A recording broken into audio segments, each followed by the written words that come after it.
إن الحمد لله نحمده ونستعينه ونستغفره ونعوذ بالله من شرور أنفسنا ومن سيئات أعمالنا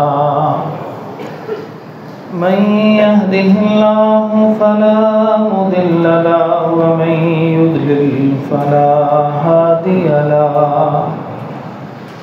وأشهد أن لا إله إلا الله وحده لا شريك له وأشهد أن محمدا عبده ورسوله أما بعد فإن خير الحديث كتاب الله وخير الهدي هدي محمد صلى الله عليه وسلم وشر الأمور محدثاتها وكل محدثة بدعة وكل بدعة ضلالة وكل ضلالة في النار فأعوذ بالله من الشيطان الرجيم بسم الله الرحمن الرحيم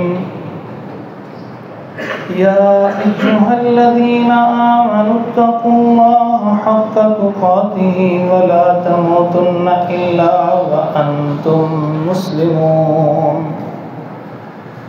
يا أيها الناس اتقوا ربكم الذي خلقكم من نفس واحدة وخلق منها زوجها وبث منهما رجالا كثيرا ونساء واتقوا الله الذي تساءلون به والأرحام إن الله كان عليكم رقيبا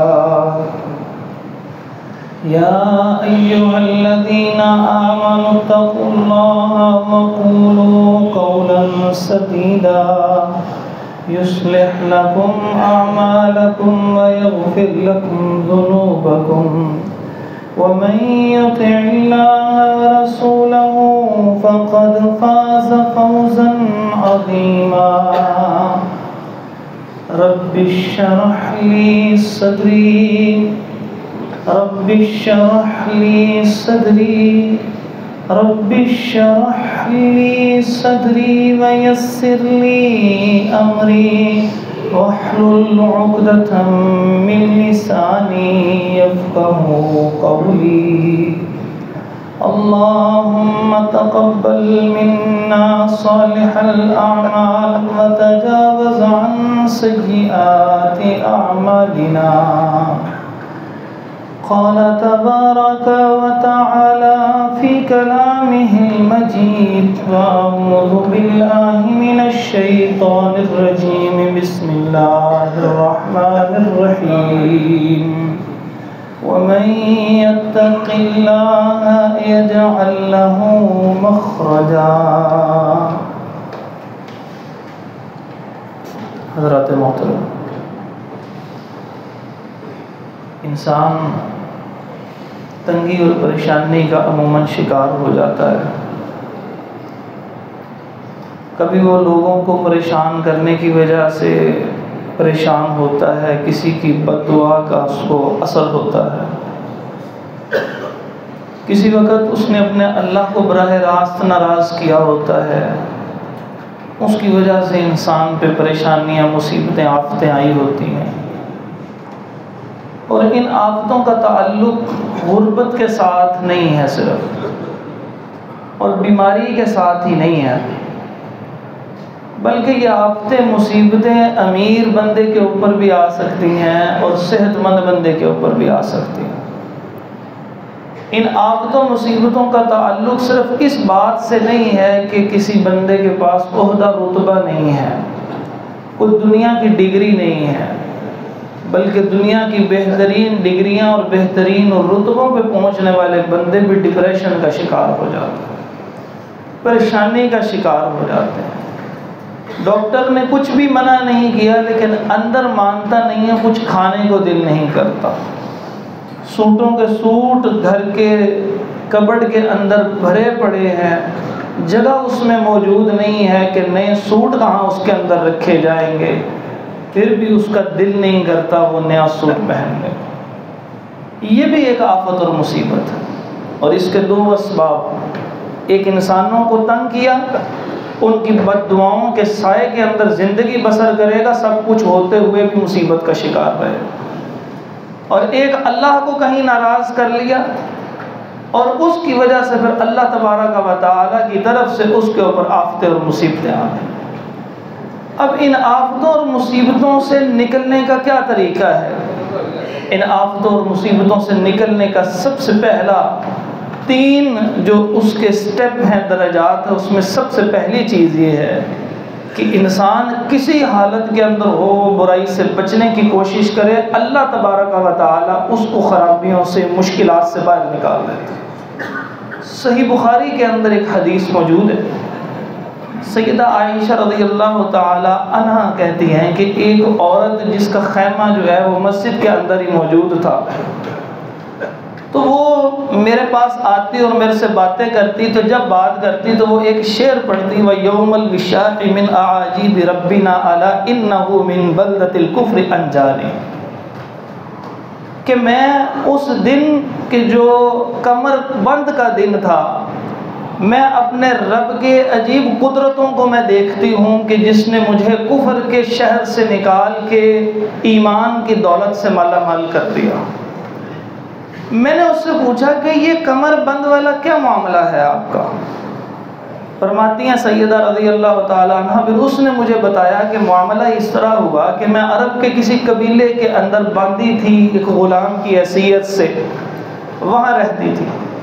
غلاموں کے کتنے کو حقوق لوگ ادا کرتے ہیں، بالکل کوئی بھی نہیں ادا کرتا۔ یہی بات تھی کہ رسول اللہ صلی اللہ علیہ وسلم نے آخری جو نصیحت کی تھی الصلاۃ وما ملکت ایمانکم کی تھی، کہ نماز اور غلاموں ملازموں کا خیال رکھنا۔ تو ایک ملازم سے بھی نچلا درجہ ہوتا ہے جو غلام اور باندی کا ہوتا ہے، جو مستقل کسی اور کے اوپر ڈیپینڈنٹ ہوتا ہے، اور وہ کوئی خود کام نہیں کر سکتا، نہ کھانا نہ پینا نہ سونا جاگنا نہ آنا جانا، کوئی انسان کی اپنی مرضی نہیں ہوتی۔ کہا کہ میں اس وقت وہ باندی کی حیثیت سے وہاں موجود تھی کہ ایک دن ایسے ایک بچی باہر نکلی، اس کا ایک کمر بند تھا سرخ رنگ کا، تو وہ تسموں والا کمر بند تھا۔ اب اس کا گر گیا کسی طرح، تو ایک چیل آئی اور اس کو گوشت کا ٹکڑا سمجھ کے اٹھا کے لے گئے۔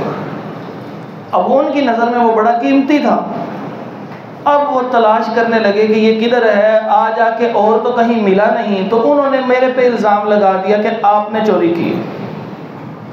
میں نے کہا اللہ کی قسم میں نے چوری کوئی نہیں کی۔ تو وہ انہوں نے میرے پہ اعتبار نہیں کیا، کہنے لگی کہ پھر مجھے انہوں نے اتنی مکمل تلاشی لی حتیٰ کہ انہوں نے کچھ بھی نہ چھوڑا۔ اب جب انہوں نے یہ کیا تو اسی اثنا میں ابھی وہیں پہ انہی کے درمیان کھڑی تھی کہ وہ چیل آئی اور اسی جگہ پہ پھر پھینک کے چلی گئی۔ میں نے ان کو بتایا میں تمہیں کہہ رہی تھی کہ میں نے چوری نہیں کی۔ تو اب اللہ تبارک و تعالیٰ نے اس چوری نہ کرنے کے اوپر اس کو بچا لیا، اور یہاں سے پھر وہ نکلی اور رسول اللہ صلی اللہ علیہ وسلم کے پاس آئی، اور یہاں اس نے کلمہ پڑھ لیا۔ ایک پریشانی اس کو آئی ہے، کتنی سخت پریشانی ہے کہ نے چوری نہیں کی، چوری کا الزام لگ گیا، ابھی تو وہ کلمہ یعنی دائرہ اسلام میں داخل نہیں ہوئی، لیکن اگر وہ اپنے وہ ڈرتی ہے، خوف زدہ ہے کہ اس نے یہ کام نہیں کرنا، گناہ نہیں کرنا، یہ غلطی نہیں کرنی، تو جب اس نے اس غلطی سے اجتناب کیا تو اللہ تبارک و تعالیٰ کی طرف سے ایسی مدد آئی کہ وہ ایک پرندہ لے کے گیا ہے اور دوبارہ اسی جگہ کے اوپر جا کے چھوڑ دیا۔ جس وقت انسان کوئی گناہ چھوڑتا ہے، اس سے بچنے کی کوشش کرتا ہے، تو اللہ تبارک و تعالیٰ مصیبتیں آفتیں دور کر دیتا ہے، اور سب سے بڑی مصیبت اور آفت کفر کی اللہ تعالیٰ نے اس عورت سے کفر کو دور کر دیا۔ اور اگر ہم کوئی خرابی جو ہماری زندگی میں ہو ہم اس کو چھوڑنے کی کوشش کریں، اپنے اللہ کے ڈر کو اختیار کرتے ہوئے کہ کل ہم نے بھی کھڑے ہونا ہے، رب کے سامنے جواب دینا ہے، اور اگر ہم چھوڑیں گے وہ غلطیاں خرابیاں تو ہر قسم کی تکلیف اللہ تعالیٰ ہم سے بھی دور فرما دے گا۔ دوسرا حصہ ہے کہ انسان برائی چھوڑنے کے بعد نیکی کی جستجو کرے، حق کو تلاش کرنے کی کوشش کرے۔ سیدنا عبداللہ بن عباس رضی اللہ تعالی عنہ فرماتے ہیں کہ مجھے ایک صاحب نے ایک واقعہ سنایا، اور وہ صاحب کون تھے؟ سلمان فارسی رضی اللہ تعالی عنہ۔ وہ کہنے لگے کہ میں فارس کے ایک علاقے اصبہان، اس وقت کا جو ایران ہے یہ اس وقت نہیں ہوتا تھا، یہ کافی بڑا فارس ہوتا تھا، تو اس اوپر والا حصہ جو روس کی طرف کو جاتا ہے وہاں پر ایک اصبہان علاقہ تھا۔ کہتے ہیں میں وہاں پر رہتا تھا، اور میرے والد صاحب کسان تھے اور بڑے ہی امیر آدمی تھے، بہت مال و دولت ان کے پاس موجود تھا۔ اس پورے فارس کے اندر آگ کی پرستش کی جاتی تھی۔ انہوں نے میرا بڑا دھیان رکھا، جب میں بڑا ہوا تو انہوں نے مجھے آگ کا جو انہوں نے جلایا ہوا تھا الاؤ، اس کے پاس مستقل طور پہ جو ہے وہ رکھ دیا، اور اس طرح میری رکھوالی کرنے لگے جیسے کسی عورت کی رکھوالی کی جاتی ہے، یعنی مستقل طور پر وہیں پہ میری ساری ضروریات پوری ہوتی کہ مجھے انہوں نے آگ جلانے کے لیے خاص کر دیا۔ اب میں آگ ہی کو جلا رہا ہوں اور آگ کو بجھنے نہیں دیتا۔ اسی اثنا میں ایک دن میرے والد صاحب کو کوئی کام پڑا، انہوں نے مجھے کہا کہ فلاں جگہ پہ جاؤ اور اس مال کو دیکھ لو۔ اب یہ بڑے امیر آدمی ہیں، جا رہے ہیں، رستے میں انہوں نے ایک گرجا دیکھا عیسائیوں کا، تو وہاں پر انہوں نے دیکھا کہ وہ لوگ اندر اپنی عبادت کر رہے ہیں، نماز پڑھ رہے ہیں، کیونکہ نماز ان عبادتوں میں سے ہے کہ جو آدم علیہ السلام سے یہ تسلسل چلا ہوا ہے، اور محمد رسول اللہ صلی اللہ علیہ وسلم آخری شریعت جو لے کے آئے اس کے اندر بھی نماز شامل ہے، اسی طرح روزہ بھی اس کے اندر شامل ہے، تو یہ ان عبادات میں سے ہے۔ کہتے ہیں میں نے دیکھا کہ عیسائی اپنی عبادت کر رہے ہیں، نماز پڑھ رہے ہیں، میں ان کے قریب گیا، جا کے ان کی عبادت کو دیکھا، میں نے اپنی آگ کے جلانے کی عبادت کا اس کے ساتھ تقابل کیا، تو مجھے احساس ہوا کہ یہ اچھی عبادت ہے اس کی نسبت۔ میں کیا آگ جلاتا ہوں، آگ بجھے گی تو ساری ختم ہو جائے گی، یہ کون سا خدا ہوا کہ جس کو میں اس کو زندگی بخش رہا ہوں، اور اگر میں نے اس کی زندگی سے ہاتھ کھینچ لیا تو وہ تو خدا ہی ختم ہو جائے۔ تو وہ کہنے لگے کہ مجھے وہ اچھی لگی، غروب آفتاب ہو گیا۔ اب میں جب پہنچا تو میرے والد صاحب نے میرا بڑا خیال رکھتے تھے، کہنے لگے کہ آپ بیٹا کہاں سے آئے ہیں؟ کہنے لگے میں نے ان سے کہا کہ میں اس طرح وہ ایک گرجے کے پاس سے گزرا تھا، وہاں لوگ عبادت کر رہے تھے، میں نے ان کو دیکھا، مجھے بڑا اچھا معلوم ہوا۔ کہتے ہیں ان کو یہ احساس ہوا کہ گویا اب یہ پھر جائے گا اس دین سے جو ان کا وہ مجوسیت کا دین تھا، اس سے کہیں پھر کے عیسائی نہ ہو جائے۔ تو کہنے لگے انہوں نے مجھے روکا، میں نے پھر اصرار کیا کہ ان کی عبادت کا طریقہ اچھا ہے۔ کہتے ہیں انہوں نے پھر مجھے جا کے میرے جو ہے وہ بیڑیاں ڈال دی، میرے پاؤں کو باندھ دیا رسوں سے، جو لوہے کے کڑوں سے باندھ دیا، بیڑیاں ڈال دی۔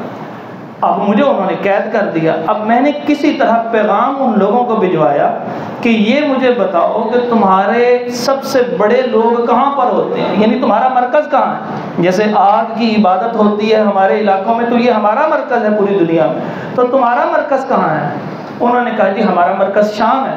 میں نے کہا اس طرح کرو، اگر کوئی قافلہ آئے گا تو مجھے بتا دینا کہ وہ شام کی طرف سے آیا ہے اور اس نے شام واپس جانا ہوگا، میں بھی ان کے ساتھ جانا چاہتا ہوں۔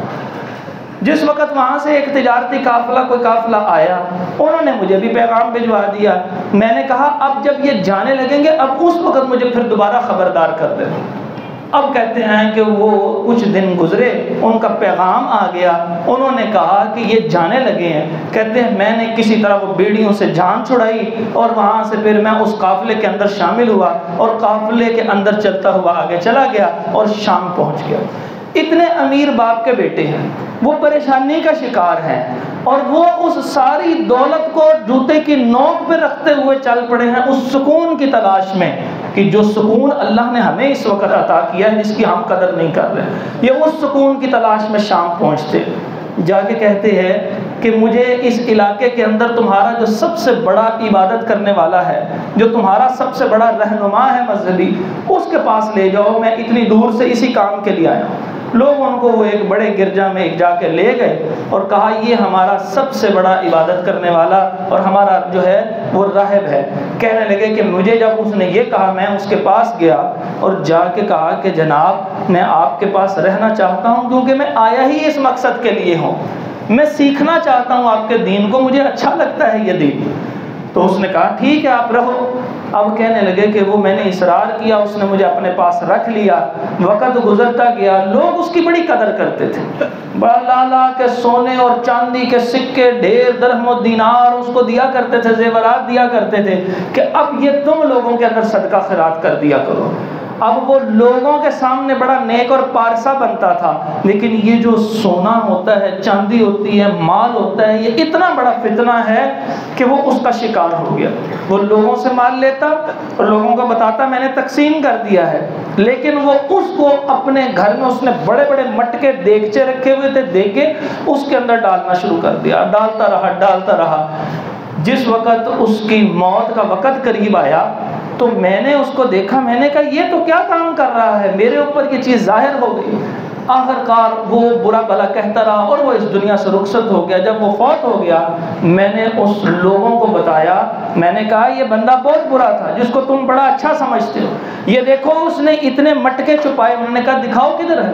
انہوں نے دیکھے تو وہ 7 بڑے بڑے مٹکے تھے، یعنی بڑی بڑی دیگیں جس کے اندر اس نے سامان لوگوں کا صدقہ و خیرات چھپایا تھا۔ اب اس مرے ہوئے پہ پوری قوم کو اتنا غصہ آیا کہ انہوں نے اس کو لٹکا دیا چوک کے اندر اور اسی حالت میں پتھر مارنے شروع کر دیے، اور جیسے کوئی زندہ انسان کو پتھر مار کے مارتے ہیں ایسے وہ لاش کے اوپر سنگریزے مارنے شروع کرتے ہیں، اور اس کے ساتھ بڑا برا سلوک کیا انہوں نے، یعنی اس کی لاش کی بھی بے حرمتی کی۔ غصہ اور غضب آ گیا کہ ہم اس کو صدقہ و خیرات دیتے ہیں اور یہ اب کھا جاتا تھا اور یہاں سنبھال کے رکھے ہوئے ہیں، آگے تقسیم نہیں کرتا تھا۔ اب یہاں پہ وہ پھر انہوں نے کہا کہ کوئی ایسا بندہ لے کے آیا جائے جو اس کی کمی کو پورا کرے، جو اچھا ہو۔ وہ ڈھونڈ کے ایک بندہ لے کر آئے اور اس کی جگہ کے اوپر بٹھایا۔ اب میں اس کے پاس اسی طرح رہا اور میں نے دیکھا کہ دنیا میں جتنے لوگ میں نے دیکھے ہیں اس سے زیادہ ایماندار اور اللہ سے ڈرنے والا اور نماز میں خشوع اور خضوع اختیار کرنے والا میں نے کوئی بندہ نہیں دیکھا۔ وہ اتنا نیک اور صالح تھا کہ میرا دل لگ گیا اس کے ساتھ۔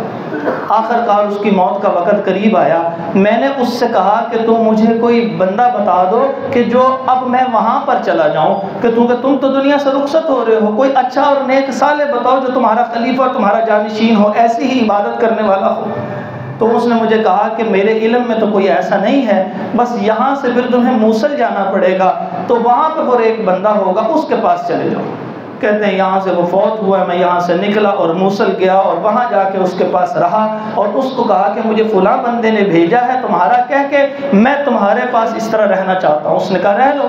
میں نے اس بندے کو بھی اسی طرح نیک اور صالح پایا۔ جب اس کی موت کا وقت آیا تو میں نے اس سے پوچھا کہ میں کہاں پر جاؤں، تو اس نے کہا پھر تم اس طرح کرو، نصیبین بستی ہے وہاں پر چلے جاؤ، وہاں پر نیک اور صالح ایک آدمی موجود ہے۔ کہتے ہیں میں وہاں چلا گیا، وہاں بھی رہا۔ جب اس کی موت کا وقت قریب آیا میں نے ان سے پوچھا کہ اب میں کہاں پر جاؤں، تو وہ جیسے کہنے لگے کہ اب اس وقت ایک جگہ ہے صرف، وہاں پر اس کے علاوہ اور کوئی جگہ نہیں ہے، وہ عمودیہ جگہ ہے، وہاں پر چلے جاؤ۔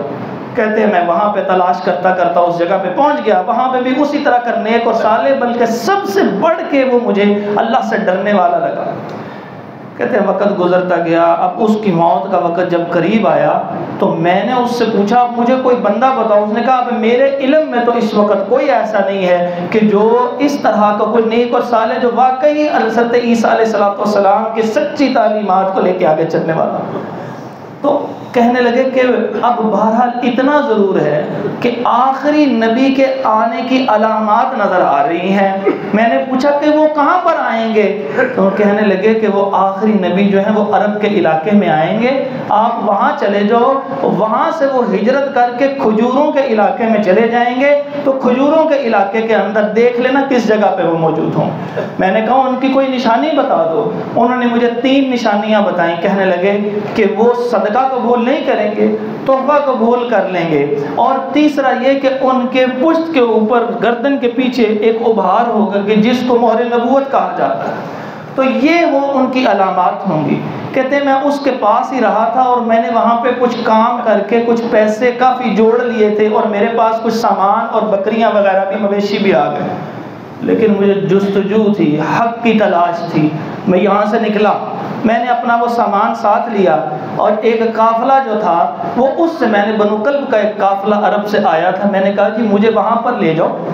تو انہوں نے کہا اچھا میں لے جاتے ہیں، لیکن کیا دو گے؟ میں نے کہا یہ میرا سارا سامان جو ہے وہ آپ لے لو، یہ دنیا جو میں نے اب تک کی کمائی ہے ساری تم لے لو، مجھے حق کی تلاش کے اندر وہاں پہ لے لو۔ دوسری مرتبہ امارت سے غربت کے اندر آ رہے ہیں صرف اور صرف حق کی تلاش کے لیے۔ کہنے لگے میں نے ان کو یہ سب کچھ دے دیا، رستے میں پہنچے انہوں نے وہاں پہ مجھے مارا پیٹا بھی اور مجھے وہاں پہ غلام بنا کے کہ قوم کو ایک یہودی کو بیچ دیا۔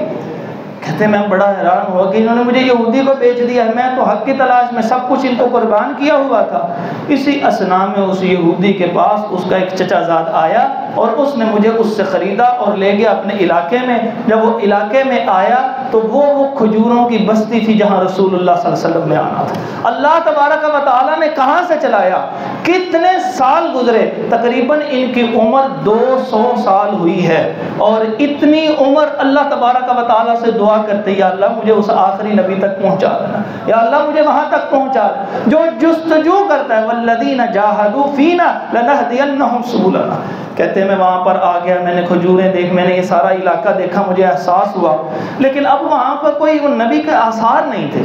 اسی اثنا میں کچھ عرصہ گزرا تو ایک آواز دینے والے نے آواز دی، وہ آیا اور بڑے غصے میں وہ یہودی کہنے لگا دیکھو قبا کے اندر کچھ لوگ جو ہے وہ ایک ایسے بندے کے پاس اکٹھے ہو گئے جو نبوت کا دعویٰ کرتا ہے۔ کہتے ہیں مجھے اسی وقت احساس ہوا میں اس کے اوپر کھجوروں کے درخت کے اوپر چڑھا ہوا تھا، کام کر رہا تھا۔ کہنے لگے مجھے ایسے لگا کہ جیسے میں اس کے اوپر کھڑا نہیں رہ سکوں گا، اور اس کپ کپی میرے پہ طاری ہوئی کہ میں نیچے گر رہا ہوں۔ میں جلدی سے نیچے اترا اور میں نے پوچھا کہ وہ نبی کون سے ہیں، میں ان کی بات پوچھنا چاہتا ہوں کہ آپ بات درست کر رہے ہو، کیونکہ یہ اسی کام کے لیے انہوں نے باپ کو چھوڑا جو بہت پیار کرتا تھا، اسی کے لیے انہوں نے دولت کو چھوڑا، اسی کے لیے انہوں نے اتنے سفر کیے، اسی کے لیے دوبارہ دولت ملی، دولت کو چھوڑ کے غلامی کی زندگی بسر کر لی۔ یہ جستجو چلی آ رہی ہے کہ کسی طرح میرا رب مجھے جو ہے وہ میرا رب مجھ سے راضی ہو جائے، میری ساری پریشانیاں جو سب سے بڑی پریشانی ہے کفر کی وہ ختم ہو کے ہدایت کی اللہ تبارک و تعالیٰ نعمت سے نواز دے۔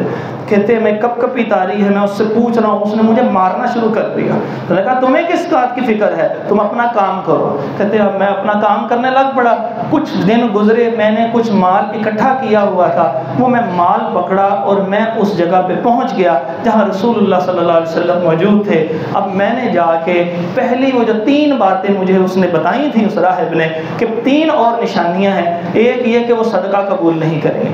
میں نے جا کے کہا کہ مجھے معلوم ہوا ہے کہ آپ سفر پہ یا اس طرح آئے ہیں، کچھ موجود نہیں، آپ کے پاس کچھ ساتھی بھی ہیں، تو یہ میں نے کچھ پیسے جوڑے، چیزیں جوڑی ہوئی ہیں، تو یہ میں آپ کی خدمت میں کھانے کے لیے لے کے آیا ہوں، یہ بطور صدقہ قبول کر لیجیے۔ تو نبی صلی اللہ علیہ وسلم نے اس کو لے کے تو اپنے صحابہ کو کھلا دیا جو غریب تھے، اور خود اس میں سے نہیں کھایا۔ کہنے لگے ایک بات پوری ہو گئی۔ کہتے ہیں کچھ وقت پھر گزرا، میں پھر کچھ مال جوڑا اور لے کے رسول اللہ صلی اللہ علیہ وسلم کی خدمت میں حاضر ہوا، اور جب آیا تو میں نے آپ صلی اللہ علیہ وسلم کو پیش کیا، کہا یہ آج ہدیہ ہے، تحفہ ہے، اس کو قبول کر لیجئے۔ اس دن نبی صلی اللہ علیہ وسلم نے خود بھی کھایا اور اپنے صحابہ کو بھی کھلایا۔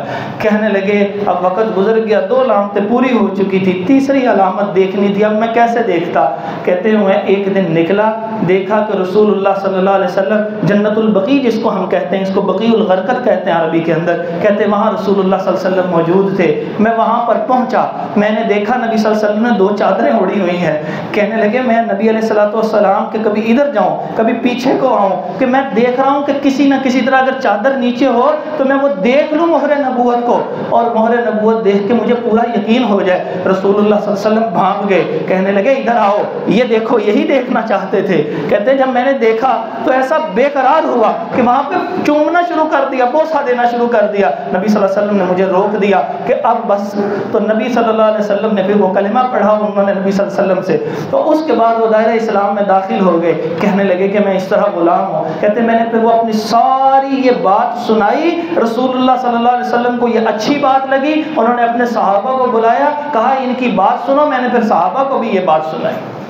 اب یہ سارا واقعہ جو رسول اللہ صلی اللہ علیہ وسلم نے سنا اور پسند کیا کہ صحابہ بھی سنیں، کیا تھا اس واقعے کے اندر؟ وہ ایمان کی جستجو تھی کہ جو کفر کی مصیبت کو دور کرنے کے لیے انہوں نے کی تھی۔ اسی لیے میں نے بھی چاہا کہ آپ کو یہ بات سناؤ۔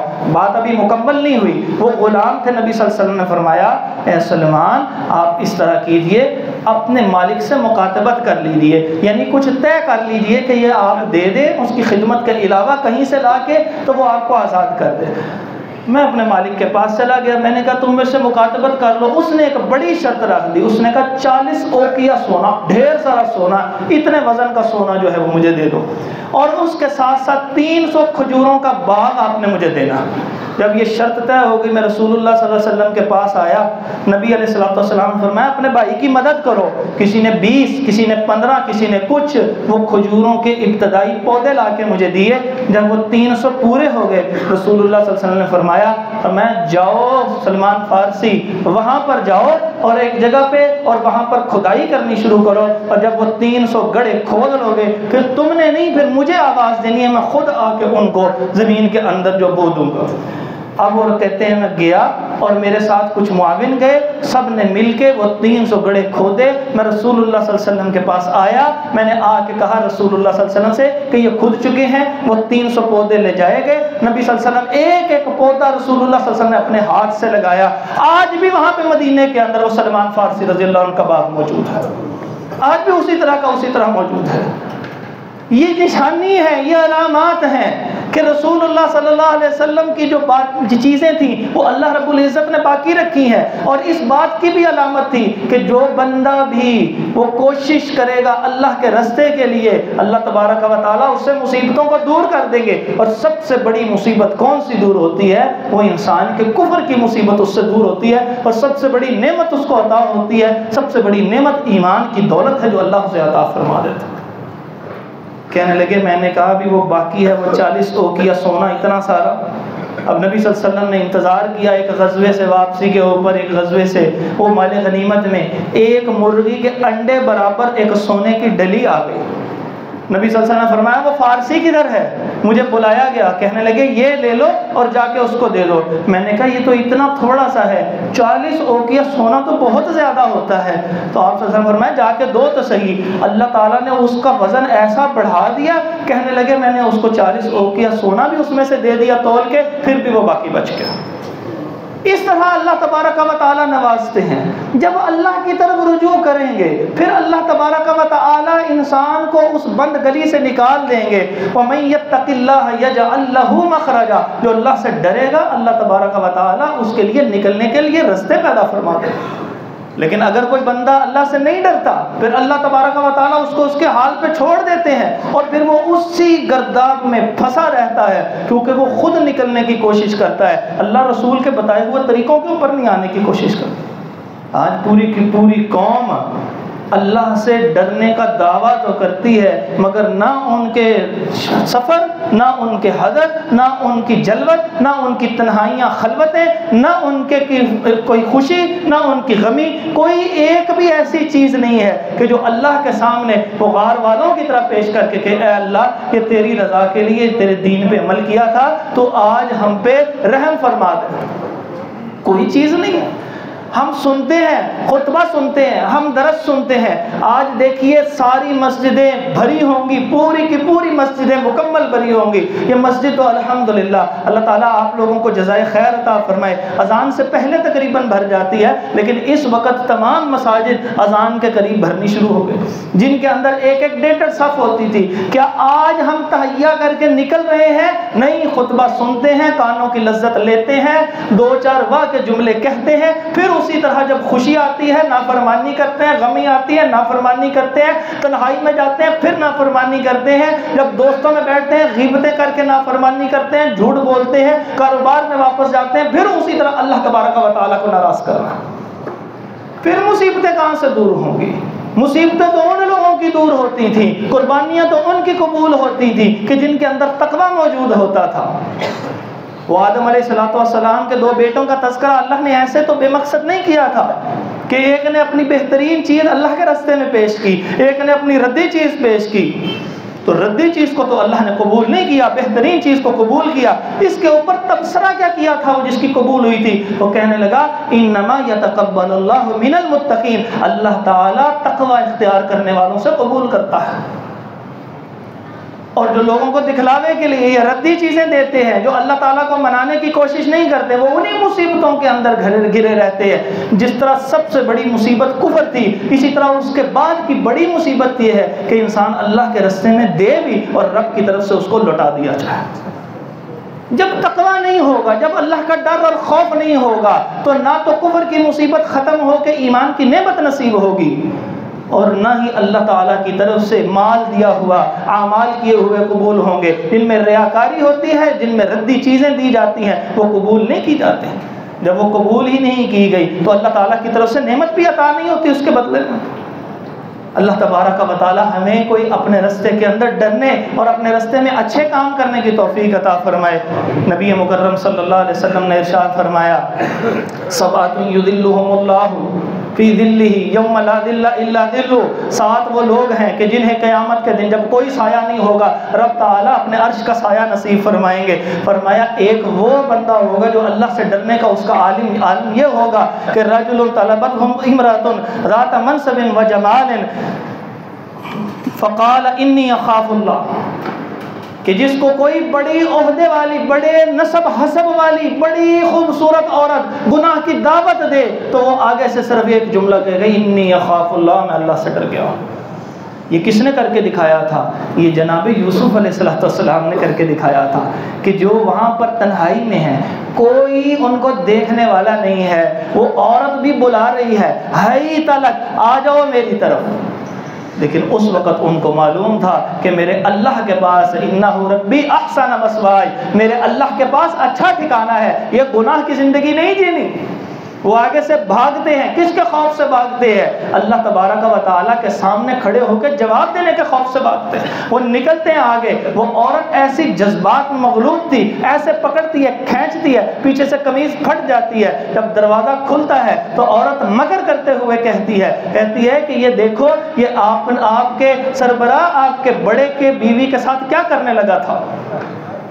وہاں پر اللہ تبارک و تعالیٰ انہی میں سے ایک بندہ جو انہی کے رشتہ داروں اور انہی لوگوں میں سے تھا، وہ بول پڑتا ہے، کہتا ہے دیکھ تو لو پہلے کہ قمیض آگے سے پھٹی ہے کہ پیچھے سے پھٹی ہے، اگر آگے سے پھٹی ہوگی تو یہ تشدد کر رہے ہوں گے، اور اگر پیچھے سے پھٹی ہوگی تو یہ عورت غلط ہوگی۔ تو جب دیکھا فلما رأى قمیصہ قد من دبر، کہ جب انہوں نے قمیض کو دیکھا تو وہ پیچھے سے پھٹی ہوئی تھی، تو اس وقت ان کو احساس ہوا کہ اللہ تبارک و تعالی بچانے والا ہے۔ جو اللہ سے ڈرے گا، اللہ تعالیٰ دنیا میں بھی اس کو مصیبت سے، عذاب سے نجات دے گا، اور آخرت کے اندر بھی۔ اس وقت کہ جو جنت میں جانے سے پہلے 50,000 سال کے دن میں جب کوئی سایہ نہیں ہے، وہاں اللہ اس کو سایہ عطا فرمائے۔ آپ کبھی چشمے تصور سے وہ منظر تو دیکھیے کہ آپ موجود ہوں، لوگ موجود ہوں، سیٹیں 5-7 پڑی ہوں، اور سارے ہزاروں کا مجمع ایسے کھڑا ہو، اور آپ کو دور سے بلایا جائے، جناب آپ وہاں دھوپ میں کھڑے ہیں، آپ ادھر آ کے عزت و احترام سے بیٹھیے۔ تصور کریں اربوں خربوں انسان وہاں موجود ہوں گے، وہاں پر ان 7 قسم کے بندوں کو بلایا جائے گا۔ اگر ہم اللہ تبارک و تعالیٰ سے ڈر اور خوف کھاتے ہوئے آج اس موبائل سے چھوڑ دیں گے اس کی جان، تو جب وہ دعوت گناہ دینے والی عورت اس میں سے ناچتی نظر آتی ہوگی، اور ہم یوسف علیہ السلام کی سنت پہ عمل کرتے ہوئے اس کو بند کر کے کہیں گے انی اخاف اللہ، میں اللہ سے ڈرتا ہوں، دیکھنے والا کوئی نہیں ہے، تو انشاءاللہ امید رکھیے اللہ آپ کو بھی عرش کا سایہ نصیب فرمائے گا۔ لیکن اگر ہم اسی رو میں بہک گئے، اللہ کا ڈر اور خوف ختم ہو گیا، تو پھر اللہ کے عرش کا سایہ تو نصیب نہیں ہوگا، اللہ کے عرش کا سایہ اس بندے کو بھی نصیب ہوگا۔ ذکر اللہ خالیا ففاضت عیناہ، کہ جو اکیلا تنہائی کے اندر ہو اور کوئی اس کو دیکھ نہیں رہا، کوئی بندہ اس کو دیکھ نہیں رہا، وہ تنہائی کے اندر اللہ تعالیٰ کو یاد کرتا ہے، اللہ کی نعمتوں کو یاد کرتا ہے، اس کے احسانات کو یاد کرتا ہے، کیسے اس نے اس کے گناہوں پہ پردہ رکھا ہے اس کو یاد کرتا ہے، اللہ کی تسبیحات، اس کی تحمید اور اس کی تحلیل لا الہ الا اللہ پڑھتا ہے۔ جب اللہ کو یاد کرتے کرتے وہ مقام آتا ہے کہ اس کو خوف کی وجہ سے، اللہ سے محبت کی وجہ سے آنکھیں بہ پڑتی ہیں، نہ صرف اللہ تبارک و تعالی مکھی کے سر کے برابر آنسو نکلنے پہ اس کے پچھلے گناہ معاف کرتا ہے، بلکہ اس کی وجہ سے اللہ تبارک و تعالی اس کو عرش کا سایہ بھی نصیب فرمائے۔ یہ ڈر اور خوف ہوگا کہ جو اس کے اندر آئے گا تو پھر اللہ تبارک و تعالی کی طرف سے رحمتیں ہوں گی۔ سیدنا ابو بکر صدیق رضی اللہ تعالیٰ عنہ، غلام آتا ہے ان کا، آ کے کھانا پیش کرتا ہے، وہ کھانا کھا رہے ہیں، کہتا ہے غلام آج آپ نے پوچھا نہیں ہے کہ یہ کھانا کہاں سے آیا ہے؟ کہا پوچھا کہ کہاں سے آیا ہے؟ کہنے لگا میں نے جاہلیت کے اندر ایک کہانت کی تھی، ایک ٹیوا لگایا تھا، آج ایک بندہ ملا، اس نے کہا آپ کا ٹیوا درست ہو گیا، تو اس نے کچھ مجھے دیا تھا یہ خراج، تو میں وہ لے کے آیا ہوں اور وہ میں نے آپ کو دیا۔ حضرت ابوبکر رضی اللہ تعالیٰ عنہ کی کیفیت ایسی ہو گئی کہ اپنی انگلیوں کو اپنے حلق کے اندر ڈال ڈال کے جو پیٹ میں گیا تھا سارا باہر نکال دیا۔ ڈر اور خوف، اس ڈر اور خوف کی وجہ سے اللہ تبارک و تعالیٰ سکون نازل فرماتے ہیں، زندگیوں کو سکون والا کر دیتے ہیں۔ جن کے اندر یہ ڈر اور خوف ختم ہو جاتا ہے وہ دنیا کے اندر بھی نامراد ہوتے ہیں، ان کے بعد ان کا جو ذکر ہوتا ہے وہ بھی برے الفاظ سے ہوتا ہے۔ نبی مکرم صلی اللہ علیہ وسلم کے پاس سے ایک جنازہ گزرتا ہے، آپ صلی اللہ علیہ وسلم کے بارے میں صحابہ جو موجود تھے وہ کہنے لگے کہ بندہ بڑا اچھا تھا، آپ صلی اللہ علیہ وسلم نے فرمایا وجبت۔ دوسرا جنازہ گزرتا ہے، وہ صحابہ کہنے لگے اس کا تو شر ہی بہت زیادہ تھا، آپ صلی اللہ علیہ وسلم نے فرمایا وجبت، کہ تم اللہ کی زمین پہ اس کے گواہ ہو، تم نے اس کی گواہی اچھائی کی دی، اللہ نے اس کے لیے جنت واجب کر دی، تم نے اس کی خرابی اس کے شر کی گواہی دی، اللہ نے اس کے اوپر جہنم واجب کر دی۔ جو خرابی کر رہا ہے اس کا موت کے وقت بھی فرشتے کیسے استقبال کرتے ہیں، یضربون وجوہہم، چہروں کے اوپر تھپڑ مار کے اس کی روح کو نکالتے ہیں۔ اور جو اللہ تبارک و تعالیٰ کا ہو جاتا ہے، ساری چیزیں اللہ کے لیے چھوڑ دیتا ہے، پھر اللہ تبارک و تعالیٰ بھی اس کا ہو جاتا ہے، پھر دنیا میں بھی، موت کے بعد بھی، قیامت کے دن بھی، اور قیامت کے دن کے بعد وہ جو سب کچھ ملے گا، جنتوں کے انعامات ملیں گے، حضور صلی اللہ علیہ وسلم کا ساتھ ملے گا، اپنا دیدار نصیب فرمائے گا، یہ ساری نعمت بھی اللہ تعالیٰ فرمائے۔ حضرت عمر فاروق رضی اللہ تعالیٰ عنہ دنیا سے رخصت ہو رہے ہیں۔ یہ کون ہے؟ 22 لاکھ مربع میل کا مالک، یعنی حکمران ہے، اس جیسے 6-7 پاکستان بن جاتے ہیں۔ تو یہ جب دنیا سے رخصت ہو رہے ہیں، ان کا چہرہ جو ہے وہ سر مبارک جو ہے وہ ان کے بیٹے کی گود میں ہے، جیسے آپ دوزانو بیٹھتے ہیں نا، ایسے وہ بیٹھے ہوئے ہیں، اور ان کا جو ہے وہ سر جو ہے ان کے پٹ کے اوپر ہے، اور اس کے بعد وہ اس کو اشارہ کرتے ہیں کہ مجھے نیچے کر دو۔ حضرت عمر وہ کہتے ہیں نیچے تو وہ مٹی ہے، کہا مجھے نیچے کر دو، اشارہ کیا، انہوں نے ان کو نیچے کر دیا، وہ تھوڑا سا ٹیڑھے ہوئے اور یہاں پر مٹی کو زمین پر رگڑتے ہوئے، ناک کو خاک آلود کرتے ہوئے کہنے لگے کیا بنے گا تمہارا عمر اگر اللہ نے تجھے نہ بخشا؟ کیا کیفیت ہوگی تمہاری؟ اور ہمیں تو کچھ بھی سوچ نہیں آتی، ہم تو صرف جنازوں کے اعلان سے یہی سمجھتے ہیں جو جانے والا تھا چلا گیا ہے۔ ہم اپنی زندگی کو اسی طرح جی رہے ہوتے ہیں، ہمیں صرف ایک فکر ہوتی ہے کہ جنازے کا وقت معلوم ہو جائے تاکہ بس ہم وہاں جا کے رسمی اور اسمی جنازہ پڑھ لیں۔ بس کیا ہم نے اس وقت طے کیا دوبارہ اس رمضان کے اندر کوئی جمعہ نہیں آئے گا؟ اتنی بابرکت جو ہے وہ گھڑیاں گزر رہی ہیں، نہ جانے کتنے ہی ایسے ہوں گے، مجھ سمیت کچھ ایسے افراد بھی تو ہوں گے کہ جن کو اگلا رمضان نصیب نہیں ہوگا۔ کیا اب ہم نے اللہ سے بخشش کروا لی اپنی؟ نبی مکرم صلی اللہ علیہ وسلم تو بد دعا پہ آمین کہہ رہے ہیں کہ وہ لعنت کا مستحق ہو شخص کہ جس کی زندگی میں رمضان آیا اور اتنی رحمتوں کے باوجود اپنے اللہ سے اپنی بخشش نہ کروا سکا۔ رسول اللہ صلی اللہ علیہ وسلم فرماتے ہیں آمین، بالکل ایسا ہی ہو۔ تو میں اور آپ اپنے اپنے گریبانوں میں جھانک کے دیکھیے، اپنا محاسبہ کرتے ہیں کہ یا اللہ آج کی رات تو کم از کم وہ ہو، اللہ رات تو دور ہے، رات تک بھی پتہ نہیں کسی کی زندگی ہو کہ نہ ہو، یا اللہ زندگی ہو یا نہ ہو، اے اللہ اگر زندگی ہے تب بھی تو ہمیں ابھی بخش دے، اللہ تیرے خزانے بڑے وسیع ہیں۔ اللہ تبارک و تعالیٰ کے سامنے توبہ کرتے ہوئے کہ یا اللہ آئندہ نہیں کریں گے۔ یہ نہیں ہے کہ بس توبہ کے لفظ زبان سے ادا ہو گئے اور پھر جو زندگی جس طرح گزر رہی ہے اسی ڈگر کے اوپر گزرتی جائے، پھر عید آئے پھر نئے کپڑے پہنے۔ صرف یہ عید نہیں ہوتی، لیس العید لمن لبس الجدید انما العید لمن خاف الوعید۔ عید اس کی نہیں ہے جو نیا لباس پہنتا ہے، عید تو اس کی ہے جو اپنے اللہ سے ڈر جاتا ہے۔ اللہ تعالی ہمیں اپنا یہ ڈر نصیب فرمائے تاکہ مصیبتیں بھی ختم ہو، اللہ اپنے مزید انعامات بھی نازل فرمائے۔ اقول قولی ھذا استغفر اللہ لی ولکم ولجمیع المسلمین۔